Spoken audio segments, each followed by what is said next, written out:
ए भैया इलेक्शन में आते ना वोट मांगे ओकरी गाड़े में बांस कर दो। सही बात बोल रहे। सही में मुखिया जी के गाड़े में बांस कर दो। गारू मुखिया जिंदाबाद जिंदाबाद जिंदाबाद। गारू मुखिया जिंदाबाद जिंदाबाद जिंदाबाद। गारू मुखिया जिंदाबाद।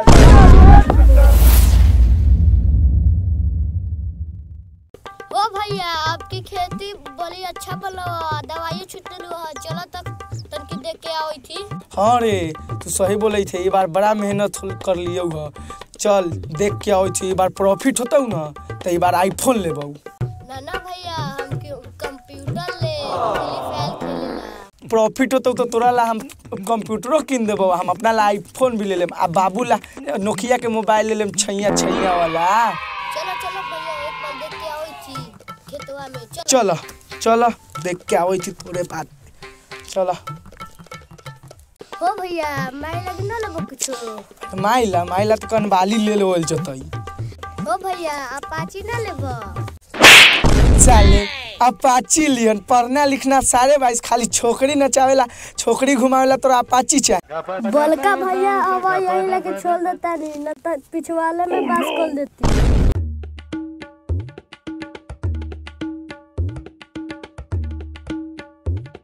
अरे हाले में न देवाल हम बनवली ह। ओ भैया देखो एकला माई के प्रणाम कलू देवाल में तोल देलो ह। छोटे में लागेल सदिया गोरी ए कि हरी हरी ओरानी तो उठल कवना बगिया गोरी। इतना ना रात के खा लेली मुर्गा चावल कि अभी छटकता। ओ भैया देखो ओकरा अपन खेत में एकरा माई के प्रणाम करू अपन खेत में हगैत हवा। धर कौन हो रे धर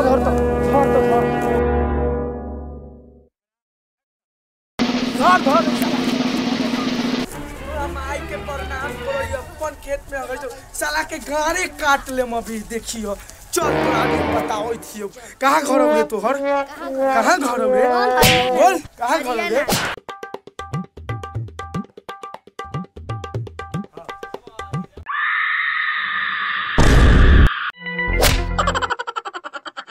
कौन आते रे? ए रामचंद्र तू भाई के बहुत मार मारे सो। कौन है?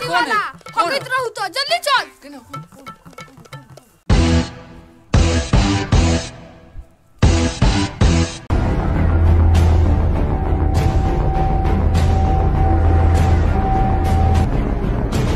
ओ भैया आजकल काट दे भाई। ठीक हो काट दे साला के गार रे। चल हमार भाई के। ओह नो भाई केला धरले ना रे। ए ये हमर खेत में केला हगैत रहू तो दिन पहले ना आते त एकल गाड़ी काट देती। ओह नो रे चल हमार भाई के फैसला मुखिया जी कर दिन। मुखिया हमर उखाड़ लेते का रे जो मुखिया भी आवै छियौ। गारू मुखिया जिंदाबाद जिंदाबाद जिंदाबाद। गारू मुखिया जिंदाबाद जिंदाबाद जिंदाबाद। गारू मुखिया जिंदाबाद। भंटा छाप जिंदाबाद। भंटा छाप जिंदाबाद। भालू मुखिया जिंदाबाद। भालू मुखिया जिंदाबाद। भंटा छाप जिंदाबाद। हमारे गांव में क्या समस्या है बताओ उसका हम हल निकालेंगे। खुश रहो क्या समस्या है बताओ। मुखिया जी प्रणाम। अरे सरवा ई कौन गोर लागले रे मुखिया जी प्रणाम। ऐसे गोर लागले सरवा गिर गईनी गलती मुखिया। अभी गोरवा न टूटे उठाओ तनी माफ कर दी मुखिया। अरे बाप रे बकवास दी हमरा। बैठाओ रे तनी बैठाओ। अरे मुखिया के इज्जत रे बैठा रे सरवा पनिया से। अरे बाप रे। अरे सरवा सा का मैटर बारे अपने में गरमरोवल करता रे बताओ सरवा। मुखिया जी ई सब तो हमर खेत में हगत रहे।